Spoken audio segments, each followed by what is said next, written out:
Et Pardon. Aujourd'hui, nous allons lire un verset du Srimad Bhagavad Gita, chapitre 4, verset 9.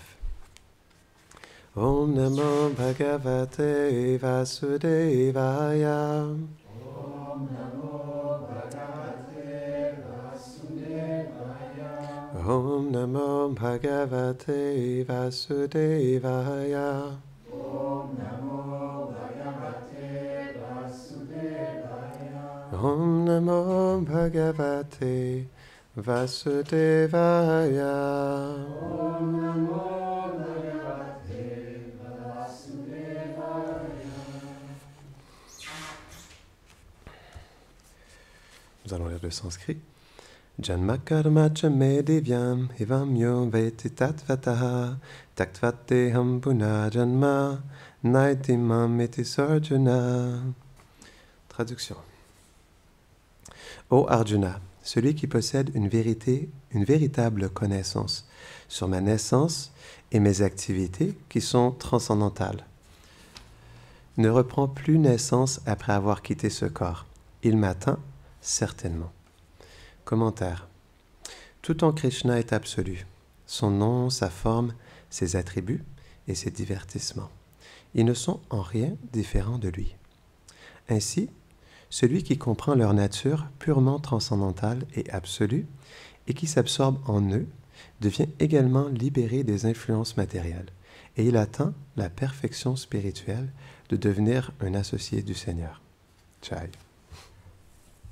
Est-ce que je pourrais avoir l'horloge, s'il te plaît? Merci.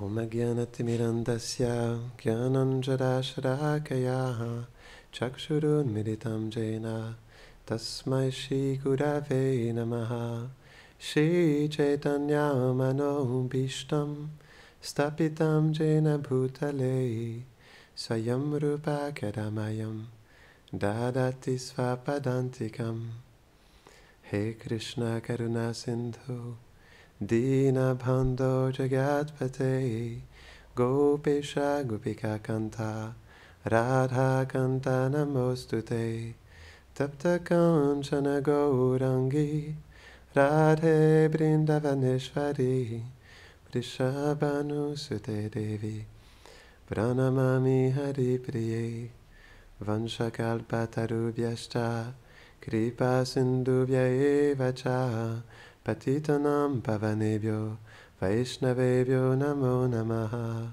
Jaya Shri Krishna Chaitanya Prabhu Nityananda Shri Advaita Gadadhara Shivasati Gaura Bhakta Vrinda Hare Krishna Krishna Krishna Hare Hare Hare Rama Rama Rama Hare Hare Namaham Vishnupadaya Krishna Prashtaya Bhutare Shrimate Bhaktivedanta Swami Niti Namine Namaste Sarasvati Deve Gauravani Pracharine Nirvishesha Shunyavadi Pashtatya Shatarine. Donc, avant de venir faire le kirtan, j'ai essayé de préparer une classe, mais j'ai pas eu le temps parce que il y a un beau divertissement à Vrindavan où les pâtres sont avec Krishna et ils commencent à avoir faim. Et il demande à Krishna la nourriture, et finalement, il y a tout un divertissement où Krishna, il envoie les pâtres, ses amis, aller chercher la nourriture auprès des prêtres brahmanas qui font un sacrifice. Et finalement, il y a toute une histoire où ils refusent, et au bout du compte, ils vont voir les femmes des brahmanas qui, elles, sont pleines d'amour pour Krishna. Mais il y avait tellement de beaux commentaires de Vishwanath Chakravarti Thakur. Je voyais le temps, j'avais 1 heure. Je prenais des choses en note, puis j'ai pas réussi à tout compiler, le nectar de ce divertissement. Donc je me disais, je vais pas le faire à moitié, je vais attendre un autre moment donné. Donc je le partagerai pas aujourd'hui, mais il y a une autre chose que je voulais vous partager suite au voyage que j'ai fait dernièrement avec mon maître spirituel. Nous sommes allés au Canada, plus particulièrement Montréal et les États-Unis, et nous avons fait des pèlerinages dans différents lieux saints en connexion avec Srila Prabhupada, qui est le maître spirituel de mon maître spirituel. Et ce qui est intéressant, c'est plus je suis allé dans ces endroits-là et plus j'avais envie de retourner à la maison, parce qu'on n'est jamais mieux que chez soi. Et c'est ça qui est spécial, parce que j'ai vu différents temples, j'ai vu différentes déités, non? Et plus je voyais ces déités, et plus ça me faisait apprécier les déités qui sont ici. Et donc, quand je suis revenu, ça a tellement été spécial. Et c'est toujours le sentiment que j'ai eu quand j'étais au Canada, à l'époque, il y a plusieurs années de cela. Et je voyageais beaucoup, parce que le Canada, c'est très grand. C'est 7500 km d'est en ouest, donc ça fait loin. Des fois, on faisait 16 heures de conduite en une journée. Ça nous est déjà arrivé. Et il pouvait se passer peut-être 2-3 mois avant que je retourne au Montréal. Puis c'est un temple où j'ai passé beaucoup de temps. Puis j'aimais beaucoup les déités à Montréal, de Radha Manohar. Ils sont très jolis. Et je me rappelle justement, malgré le fait que j'allais dans d'autres temples, j'avais toujours le sentiment, le besoin de retrouver en fait les déités de Radha Manohar. Parce que justement, pour un dévot du Seigneur, il y a toujours des déités plus particulières qu'on appelle nos Ishtadev. Ishtadev, c'est comme la déité de notre cœur. Une déité qui est plus chère à notre cœur, dans laquelle on veut vraiment prendre un refuge particulier. Et c'est ce que j'ai senti quand je suis revenu ici. Donc, c'est vraiment un temple spécial ici, ça c'est sûr. J'ai aussi, dans mes voyages dans d'autres pays, visité d'autres temples comme celui, différent de celui-ci. Et à chaque fois que je reviens, c'est sûr que c'est tellement spécial le temple ici. Il faut comprendre qu'un temple, c'est ce qu'on appelle, on pourrait dire, une extension du Dham. Le Dham, c'est le monde transcendantal. Donc Krishna, il habite quelque part. Hein. On a tous une maison, on habite dans un pays. Mais Krishna, il habite quelque part aussi. Donc il a sa demeure éternelle, il a son village éternel, il a sa maison, ses parents, ses endroits favoris, parce que c'est une personne, donc... Et il y a beaucoup d'endroits à Vrindavan, c'est expliqué que à Boma Vrindavan, comme aussi à Goloka, la demeure originelle de Krishna, il y a plus de, attachez votre sucre avec la broche, 33 milliards de lieux saints. C'est le nombre de lieux saints qui sont décrits par les grands sages à notre ligne. Donc il y a beaucoup d'endroits vraiment spéciaux. Et on parle souvent des forêts de Vrindavan, parce que Krishna, il habite dans son village, mais il a 900 000 vaches. Donc, son étable contient 900 000 vaches. C'est l'étable de Nanda Maharaj, le père de Krishna. Et donc, il y a beaucoup de vaches. Donc, naturellement, toutes ces vaches ont besoin de brouter beaucoup d'herbes. Et je vous dis, une vache a 4 estomacs. Donc, ça peut brouter beaucoup d'herbes dans une journée. Donc, naturellement, Krishna, à tous les jours, il va faire paître les vaches toute la journée dans les pâturages. Et c'est expliqué que les forêts de Vrindavan, ils sont aussi illimitées. Donc, il y a 12 forêts principales. Donc, je lisais ça. Il y a un commentaire de Bhaktivinoda Thakur dans le Jaiva Dharma. Il explique il y a différentes forêts. Donc, il y en a une, je ne me rappelle plus du nom, mais c'est une forêt qui est réservée strictement à Krishna et ses amis les pâtres. Donc, personne d'autre peut entrer. Et il y a d'autres forêts qui sont réservées à Krishna et les gopis. Donc, il y a d'autres forêts où l'herbe, elle est très douce, où Krishna, il aime faire paître les vaches à cet endroit-là, parce que dépendamment de l'herbe que les vaches mangent, bien, il y a une saveur particulière dans le lait qu'ils donnent par la suite. Non? C'est pourquoi Mère Yashoda, elle a 2 vaches particulières qu'elle aime, qu'elle affectionne très profondément. Et ces 2 vaches-là, elle les envoie brouter à un endroit très spécial à Govardhan, où l'herbe, elle est très sucrée, pour que justement le lait devienne très doux, pour qu'elle puisse préparer du makan. C'est une préparation à base de lait, comme du yaourt sucré, qu'elle fait pour Krishna.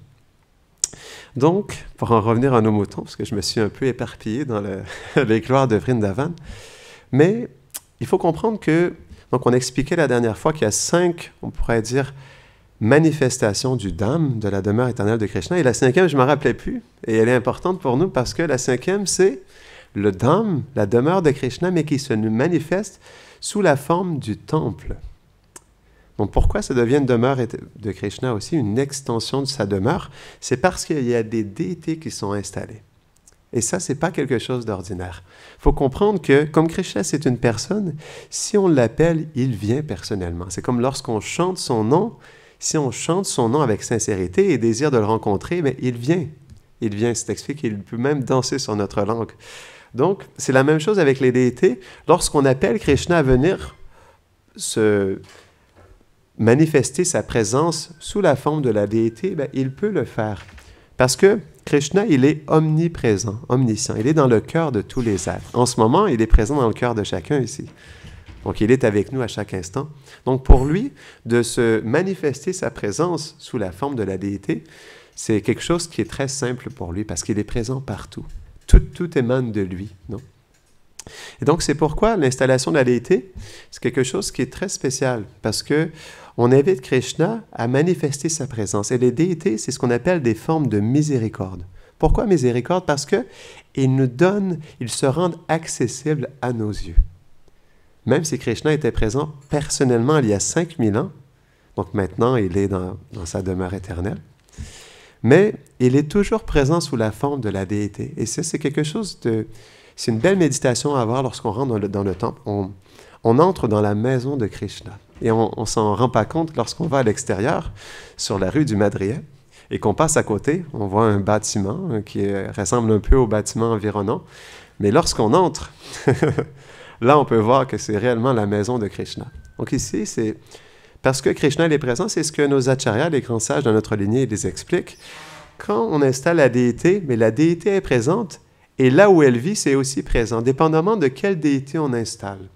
Et comme ici, nous avons la déité de Nanda Maharaj, Yashoda Mayi, toute la famille, donc Krishna et même ses amis, en plus des vaches, et même le pot de lait de Balaram. Il y a aussi, c'est vrai, j'ai oublié les pots qu'on a ajoutés, les pots de beurre, hein, parce qu'on les place... Il faut comprendre qu'Avraj, Krishna, c'est le voleur original. Même il dit ça dans la Bhagavad Gita. Je suis le plus grand de tous les tricheurs, je suis le tricheur original. Je suis l'origine de la triche. Et donc, c'est pourquoi Krishna, il sait bien voler. Non? Même dans les circonstances les plus difficiles. Et c'est pourquoi, comme on peut voir sur l'autel, les pots de beurre, ils sont placés très haut parce que Krishna, il trouve toutes sortes de moyens pour voler les pots de beurre parce qu'il a une armée avec lui de voleurs. Pas seulement les pâtres, mais aussi des singes, comme Dadiloba. Est-ce que vous connaissez Dadiloba? C'est un singe qui est très proche de Krishna et qui l'aide dans ses vols des pots de beurre.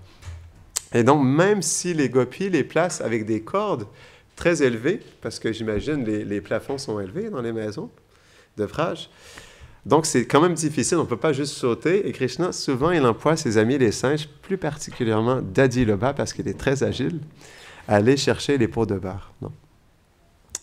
Donc, c'est pourquoi le temple, c'est un endroit qui est très spécial. C'est comme une ambassade, pour mieux comprendre qu'est-ce qui se manifeste ici. Si, par exemple, on va dans l'ambassade de Chine à Paris, ben, l'ambassade de Chine, lorsqu'on entre à l'intérieur de l'ambassade, c'est le même territoire. C'est expliqué que c'est un territoire chinois. C'est comme, par exemple, lorsqu'on va à Omaha Beach, là où il y a le cimetière américain. Le cimetière américain, c'est aussi un territoire américain. C'est régi sous les règles américaines. Mais c'est la même chose avec un temple. Parce que Krishna, il est présent avec sa famille, eh bien, c'est régi sous l'énergie de sa demeure éternelle. C'est pourquoi ce n'est pas un lieu qui est ordinaire. Tout comme une ambassade, ici, c'est une ambassade du monde transcendantal. Et je pensais à ce verset, justement, qui était expliqué que une personne qui comprend la nature et les activités de Krishna ne reprend plus naissance dans ce monde. Eh bien, la nature et les activités de Krishna, on peut les apprécier ici. Parce qu'on peut commencer par voir la forme de Krishna. Et même si, en externe, on voit quelque chose qui est fait à partir de bois, c'est expliqué parce que Krishna, il vient personnellement, eh bien, il est personnellement présent. Et c'est là où la déité, c'est une forme de miséricorde. Elle est accessible parce qu'elle nous permet de la voir personnellement. Parce que Krishna, même si nous n'avons peut-être pas la pleine vision pour le voir, Krishna, il est directement présent sur l'autel, en tant que personne. Dans toute sa présence, il est là. Et donc, c'est pourquoi il se rend accessible pour qu'on puisse le voir, pour qu'on puisse l'adorer, pour qu'on puisse chanter pour lui et pour qu'on puisse se souvenir de lui. Et ça commence par le nom. C'est pourquoi on attache tellement d'importance avec le nom, parce que tout découle du nom. Quand on chante le nom de Krishna, tout est inclus dans son nom. Sa forme, ses qualités, ses divertissements, sa demeure éternelle, tout est inclus. Et donc ensuite, il y a la forme. Et comme on chante, c'est quelque chose qui est très puissant. Je me rappelle, hier, on était à Caen. On a fait un programme à Caen. Et on discutait avec une des personnes qui était là. Et Et il nous disait il avait apprécié venir ici parce qu'on a chanté des mantras avec lui à l'extérieur du temple, non, dans un petit parc à Caen. Et il est venu, il a chanté ici avec nous, avec les déités. Je crois que c'était Radhastami en plus. C'était un festival spécial. Puis il nous a vu danser, il a vu l'extase, les dévots qui dansent en extase dans ce jour tellement de bon augure. Et il nous a dit il trouvait que c'était quelque chose de tellement plus puissant d'être là, puis d'avoir assisté à cette danse extatique, ces chants. Il a vraiment vu une puissance particulière. Et c'est normal parce qu'il faut comprendre qu'on entre dans la demeure de Krishna. Mais ce n'est pas quelque chose d'ordinaire. Donc, on devrait toujours avoir cette méditation avant d'ouvrir la porte. Oh, j'entre dans la maison de Krishna. Et ça, c'est quelque chose de spécial. On a l'opportunité de faire un voyage au cœur de la maison de Krishna. Parce que là où Krishna est présent, sa maison est aussi présente, sa famille est présente, ses divertissements, ses activités éternelles sont présents, toutes ses vaches, tout est présent. Parce qu'il manifeste sa demeure éternelle à travers sa présence. Parce qu'on ne peut pas séparer Krishna de sa demeure éternelle. On ne peut pas le séparer de sa famille. On ne peut pas le séparer de ses divertissements éternels. C'est quoi, comme il est là sur l'autel, tout est présent aussi. Et donc, comme il y a justement cette atmosphère familiale, Krishna avec sa famille, c'est expliqué par nos acharyas que, dépendamment de quelles déités sont installées, alors il y a une humeur particulière qui se manifeste. C'est pourquoi ici, c'est vraiment une ambiance familiale. Krishna avec sa famille à la maison. Non? C'est pourquoi c'est vraiment propice de dire que quand on vient ici, on vient dans la maison de Krishna. Et ce qui est tellement beau dans le fait de venir au temple, chanter pour Krishna, faire du service dans le temple, c'est expliqué parce que c'est la maison de Krishna. Tout service qui est fait dans sa maison, même si nous sommes inconscients, est un service direct aux déités. C'est pourquoi c'est tellement purifiant de vivre au temple ou de venir au temple. Parce que tout ce qu'on fait, même inconsciemment, est un service direct. C'est ce qui est expliqué, un service direct aux déités. Parce qu'on fait quelque chose pour Krishna dans sa maison. Et Krishna, même si on est pleinement inconscient, Krishna, il n'oublie pas ça, parce qu'on le fait chez lui. C'est extraordinaire, non? C'est ça, vivre ou être présent dans la maison de Krishna.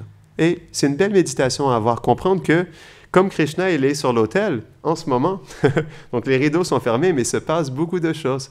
Parce que comme Krishna, il est présent, c'est pas que, par exemple, comme dans les prêtres de Brahmana, de la reine de sacrifice, dans le divertissement que je vais vous partager plus tard, ils ont répondu justement, quand les pâtres ont demandé de la nourriture aux prêtres, ils ont dit « Ah, voyez, ça c'est Kali Yuga. » Des jeunes garçons qui demandent la nourriture pour des supposés dieux. Les Krishna et Balaram, c'est deux jeunes garçons qui pensent qu'ils sont dieux. Non? Comment est-ce qu'on peut nous faire ça? Non, ça c'est Kali Yuga. C'est ce qu'ils ont exprimé. Là. Donc, ils n'arrivaient pas à comprendre que Krishna et Balaram, malgré le fait qu'ils étaient deux jeunes garçons affamés, étaient les personnes suprêmes. Non? Et donc ça, c'est quelque chose de tellement mystique. Mais Krishna, même s'il est sous la forme de la déité, on pourrait dire, c'est pas qu'il est sous la forme, mais il est présent en tant que la déité, eh bien, il est vraiment personnellement présent. Et on peut vraiment l'approcher d'une manière personnelle. On peut commencer à le voir à travers la déité. Et ça, c'est quelque chose de spécial. On pourrait dire, mais à quoi ressemble Dieu? Ça commence par ce qu'on appelle le darshan, la vision de la déité. Il est là sur l'autel et c'est quelque chose de mystique parce que pour lui, comme il est toujours dans sa demeure éternelle, il vit dans la transcendance, même si nous n'avons pas les yeux pour le voir, il est en train d'accomplir ses divertissements éternels sur l'autel. Et c'est pourquoi c'est quelque chose de spécial. En ce moment où on parle, Krishna fait quelque chose. On ne sait pas quoi, il faut lui demander. Il faut entendre aussi sa réponse. Mais Krishna fait quelque chose en ce moment. Et c'est pourquoi c'est quelque chose qui est tellement mystique, mais tellement merveilleux. C'est qu'en ce moment, Krishna, il est présent. Et pas juste comme les prêtres, ils pensaient que Krishna était juste un jeune garçon. Ils n'arrivaient pas à comprendre qu'il pouvait être le Seigneur suprême. De la même manière, même s'il y a des déités qui, pour nous, semblent fixes, sans bouger, mais Krishna, il bouge. Parce que, comme il est présent, ben, il est dans l'expression de son monde transcendantal. Et il agit à chaque instant. Donc, à la fois, c'est ça qui est aussi mystique, à la fois, il est pleinement présent sur l'autel à nous regarder, parce que Bhaktisiddhanta Saraswati Thakur, qui était le maître spirituel de Srila Prabhupada, lorsqu'il prenait darshan, ce qui veut dire la vision des déités, il enlevait ses lunettes avant de voir les déités. À un moment donné, Un disciple lui a demandé, mais pourquoi vous faites ça? Il a dit, c'est parce que je veux que les déités puissent me voir. Moi, je n'arrive pas à les voir, mais s'ils peuvent me voir, si à travers leur regard de miséricorde, s'ils peuvent me regarder même juste un instant, juste un regard, alors dans ce regard sera contenu toute leur miséricorde, tout leur amour. Et donc, c'est pourquoi il enlevait toujours ses lunettes lorsqu'il se présentait devant les déités, parce que nous, on peut voir les déités, mais est-ce qu'elles peuvent nous voir? Ou est-ce qu'on se dispose d'une manière à ce qu'elles ont envie de nous regarder? Parce que quand Krishna te regarde, c'est pas quelque chose d'ordinaire. Donc, il te regarde rempli d'amour et de miséricorde, et ça, c'est notre plus grande bénédiction. Donc aussi, on devrait se présenter devant la déité d'une manière à ce qu'ils aient envie de nous regarder. Qu'ils aient envie de voir notre simplicité et notre sincérité, justement, à les adorer.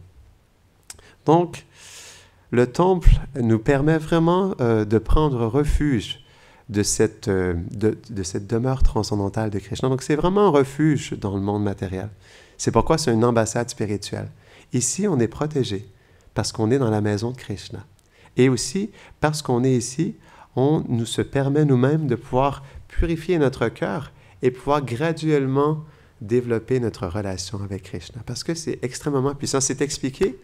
Lorsqu'on tape des mains, lorsqu'on regarde les déités, il y a des milliers de karmas négatifs qui sont complètement évaporés en poussière, juste par le fait de frapper des mains quand on regarde les déités.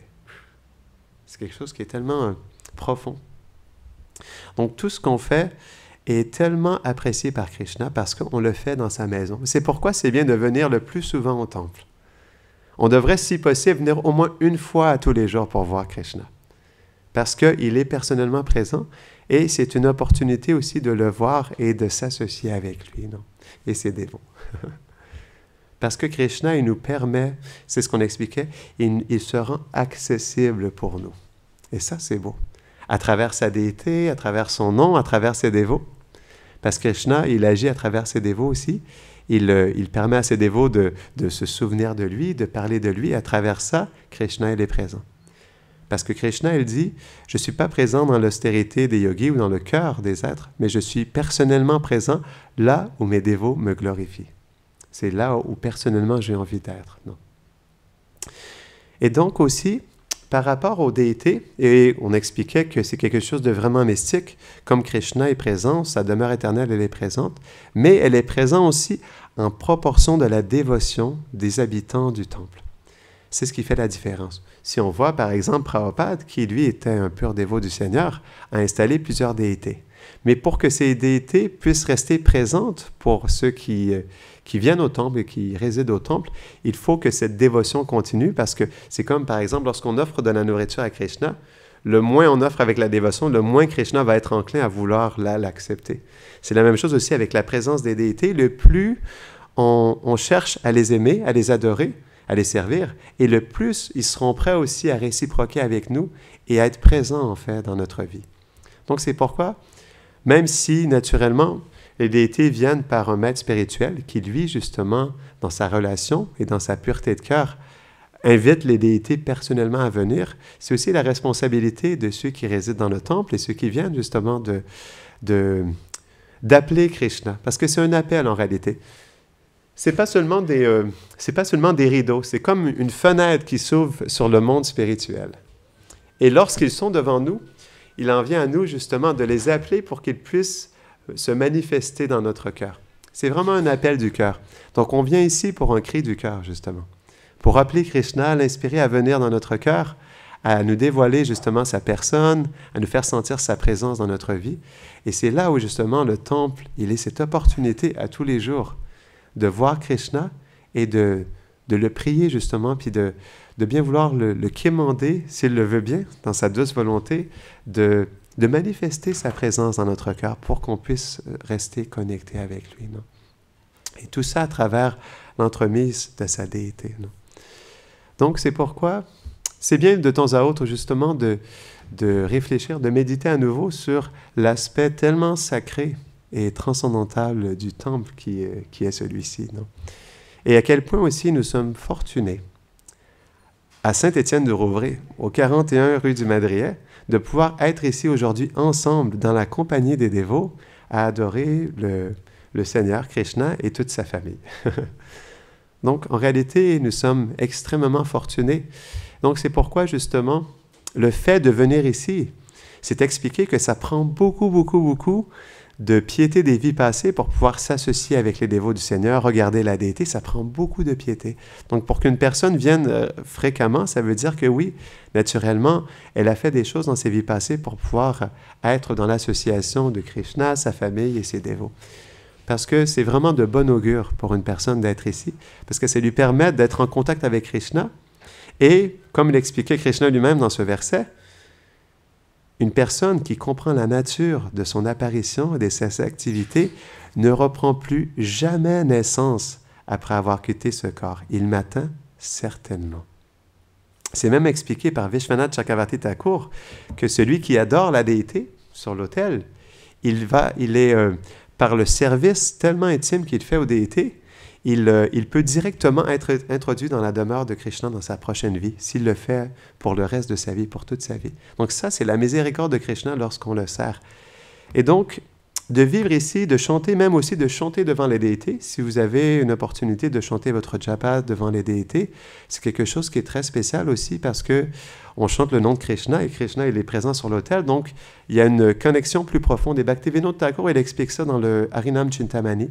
Si on veut approfondir notre chant, il donne ce conseil de chanter avec une image, soit devant la déité de Krishna et de ses associés, ou devant une image que nous affectionnons particulièrement, parce que comme il y a l'image, ça nous permet d'approfondir notre méditation sur Krishna, parce qu'on chante son nom, puis on voit sa forme en plus. Donc ça, c'est quelque chose de très bien si on a l'occasion de pouvoir chanter son japa devant les déités, ou du moins à la maison d'avoir quelques photos, une image qui est chère à notre cœur, ça peut même être une peinture, quelque chose que nous affectionnons particulièrement, qui nous permet aussi de développer un sentiment pour Krishna. Parce que le but du yoga de la dévotion, c'est de développer de l'amour pour Krishna. Mais pour pouvoir justement avoir cette inspiration à se connecter avec Krishna, il faut qu'on ait des stimuli. Donc ça, c'est quelque chose d'important. Il y en a plein avec lesquels on peut se connecter. On expliquait tout à l'heure le temple. Ici, on entre dans la maison de Krishna, les déités. Mais il y a d'autres choses aussi. Comme, encore une fois, elle explique ce verset, c'est lui qui comprend la nature de mes activités et de mes apparitions.